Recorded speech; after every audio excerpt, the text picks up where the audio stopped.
courage to be real, where real stories break the silence. But anyways, really quick, I want to just give Amanda a plug here because she had mentioned how she speaks in terms of cells. And for anybody that's listening right now, welcome to the Courage to Be Real with Drew Foreman and myself, Jason Plevel, and then my ex-wife, Amanda Wentland, who you can find on YouTube, TikTok, Instagram, all at Amanda Wentland, PhD. Am I saying that correct, Amanda? Yep. Okay. And her website too, amandawentland.com. So Amanda, I want to give you the opportunity to share what you were speaking about at those speaking engagements a couple weeks ago, talking about kids and how the ADHD brain is very similar to the trauma brain. Mm-hmm. And if you have any resources that any of our listeners can utilize, that'd be a wonderful opportunity to share that. Yes. So this was their annual conference where teachers can do some of their continuing education and then also get some additional help for the struggles that they face in the classroom and with themselves just to improve overall. And so ADHD has always been a hot topic, but the things I teach on are much more than just how to identify the traits and characteristics of ADHD. Because what I found really interesting, if you look on SPECT imaging, ADHD and trauma brain actually look very similar. And it can definitely be hard to tell the difference, but how we usually define ADHD is based on traits and character traits, behavior patterns. But if you look at it that way, if we were to take like a checklist, the person's disorganized, unfocused, can shake violently, needs to have stress, needs to have stimulants, kind of tends towards stimulation, needs to have adrenaline rushes, are easily bored. They don't find enjoyment in all the little things that they used to. Would you know if that was an ADHD person? Or, I mean, what kind of test did we just administer there? Was that for a trauma person or an ADHD person? Because there's a lot of crisscross with that. A lot of similarities, I think. What we can learn. Sorry, go ahead. I'm going to say a lot of similarities, and I can see how there's a certain amount of hyper-vigilance that comes along with somebody who's experienced trauma. And the same thing with ADHD, you're having such a hard time focusing because you're constantly looking for something.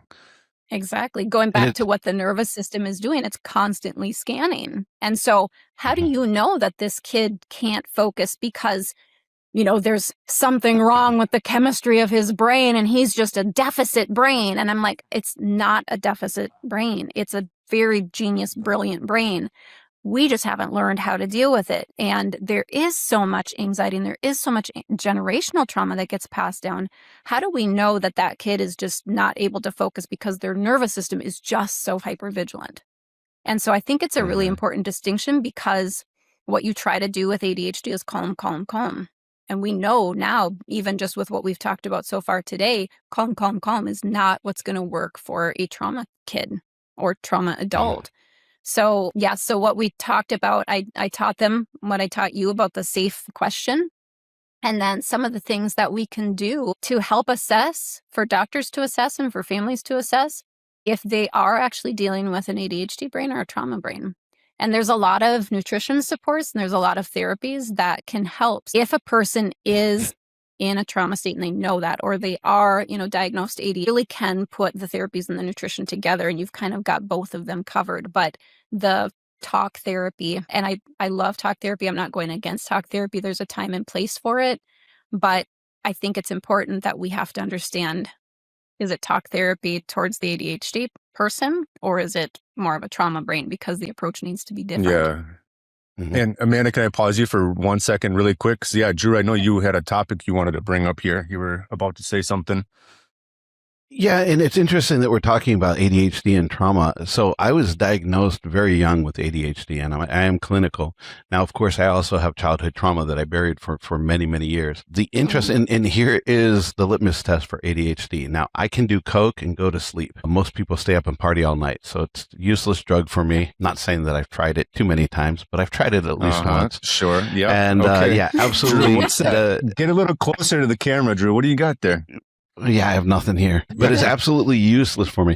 But the correlation, are there a lot of, and I don't even know if this is determined yet, are there a lot of people that are ADHD or clinically ADHD that have that crossover as well, like myself, where they've had some kind of childhood trauma and that either exacerbated or brought out more of the ADHD conditioning as a safety, as a protection method, or is it just two separate things and then they correlate the way the brain has reacted or the chemicals that react in the brain?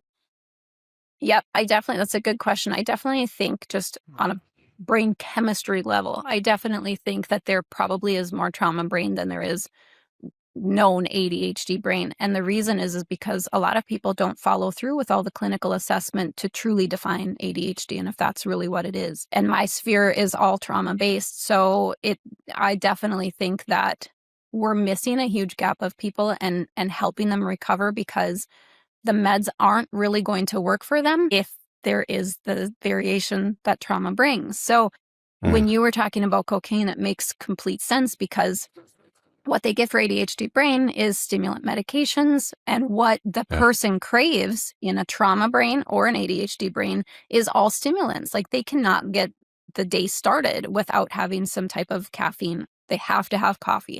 They're things that are kind of normally uppers for other people really aren't for an ADHD. We call it brain type 2, and it's more like a pattern. I don't want people to think like, oh, I'm brain type 2, that's how I'm going to be forever. It's not. It's a pattern. And so we just have to learn from the pattern. But what we can learn from this pattern in a brain type pattern 2, it is fueled off catecholamines. Catecholamines are stress chemicals, which means for this brain to even feel good, they have to have stress. They have to have chaos. So they have to create some sort of nutritional stress or a deficient stress or like a cocaine stimulant stress because their body has an action now. It's just like when you had to get down and do the push-ups and the breathing wasn't working for you. The body needs something to do. That brain needs that fuel. That is what it fuels off of. Now, this person will typically be low thyroid also, because the adrenal glands get so overworked that they have to ask the thyroid, its neighbor, hey, thyroid, can I have some of your hormones? And so this is where people will usually have like temperature irregulation problems and hormone issues or headaches or issues with weight or metabolism. And so now we've got additional labels that we added on to this person. And really, if we could, I call it neurogenesis, where the illness is created in the nervous system. If we could kind of look backwards and get the whole history of this person, it's not just what they've been through, it's how it changed and rewired their nervous system. Because the nervous system will never forget. It's always going to keep and store that program. So if you have something that comes up later on and it's similar looking, it's going to just go back to that nervous system program that was stored. And we aren't aware that that's happening. So these incidences of people like with ADHD having some hyperactive episodes, I think, this is my personal opinion, I think it's because their nervous system got triggered by something and it stimulated the survival brain chemicals. So I'm going to give you just a kind of a dumb little analogy, but you can take it on a bigger, broader scale. If I'm eating an apple for the first time, I'm 4 years old and I'm eating an apple, the nervous system records everything as an experience. It's just like a computer program. So I'm eating the apple and I'm recording, it's crunchy, it's juicy, it's sweet. I can feel the juice running down my chin. And I also am hearing my dad yell and I'm wondering why. And now my survival hormones are perking up and I'm recording that with apple. But I don't know that that's happening because it's happening in the automated, in the subconscious. So many times we try to solve things in the conscious brain and it's like, that's not where we're getting it. We have these bubbles that come up. Like when you were talking about these visions and these memories that come up, I look at them like soda pop bubbles. They bubble up and once they get to the surface, they pop. And that's where we have to have the bravery to let them bubble up and deal with the emotions because we've been trained to stuff them. Let's not deal with it. So anyway, now we're 30 years old. We walk into a room and there's a basket of apples over in the corner. There's no logical reason that I would suddenly have anxiety. But my nervous system didn't inform me of that. My nervous system just automated the program of apple. And so I think these episodes of ADHD is really unaddressed triggers. And I don't agree with the idea, like the definition of anxiety is that it doesn't have a definite reason. There's no definite trigger. And I think that that's false. Just again, my own personal study. I think it's because we were trained to not pay attention to the body or let our emotions talk to us at such a young age that we told our, like, little girl's tired, she's going to kindergarten and it's like, I'm scared, mommy. I don't want to go to kindergarten. I'm scared. I don't know what's going to happen. And mommy's good intention, and she's like, it's okay. You're going to be fine. I'll be right here when you get back. Just go and have fun. We missed a huge opportunity to help this little person learn from their emotion right away. Not to let emotion rule them, but to be like, I hear that you're scared. New things are scary. I get that. We're not trying to solve it for them. We're trying to help them walk through the emotion of that time. Then they don't have to stuff it. So I think anxieties that come up are difficult triggers. Yeah. So I'm sure there's going to be people watching this, listening to this, who are aware of either themselves or some family members that have ADHD, that maybe they are becoming a little bit triggered by what you're saying. Well, this person doesn't have any trauma. Like, I treated this person so well. But I think what you just acknowledged there was the unidentified triggers, I think is huge. But what can we say to those people? I think that we have to be very graceful with the word trauma, because to be truthful about it, if I were to get a paper cut, that's a trauma to the skin. Like, it is. It injured what it should look like. It's technically, descriptively, clinically a trauma to the skin. Then you have the other end of the spectrum where you're traumatized because you witnessed a death, for example. And so if you're triggered by anything, that's your cue that little bubbles want to pop up and they're asking to be addressed.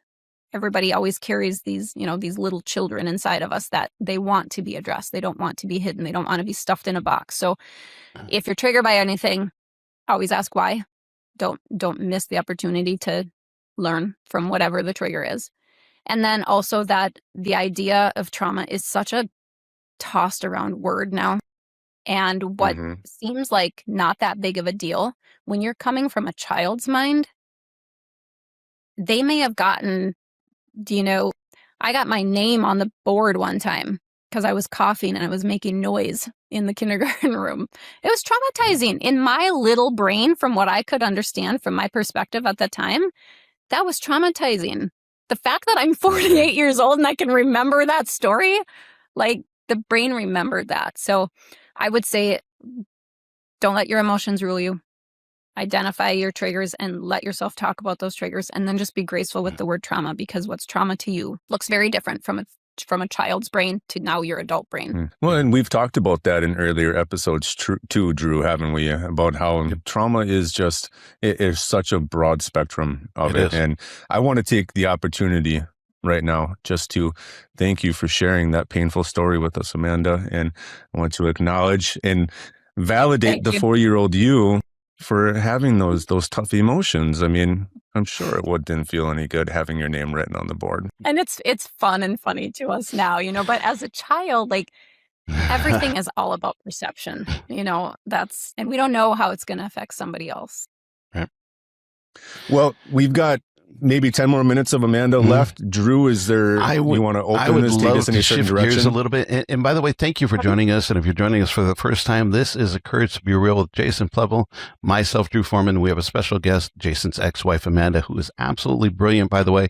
If some of this resonates with you, if you have traumas from that you cannot identify, if something triggers you, I should say, not traumas, if something triggers you and you cannot identify where this trauma comes from, message us below. We will comment back, and we'll even invite Amanda to join us in the comments below. So please don't feel like just because you heard something in our podcast and you don't understand it, that it's now a dead subject. We can keep this going as long as you guys need to. Courage to be real, where real stories break the silence.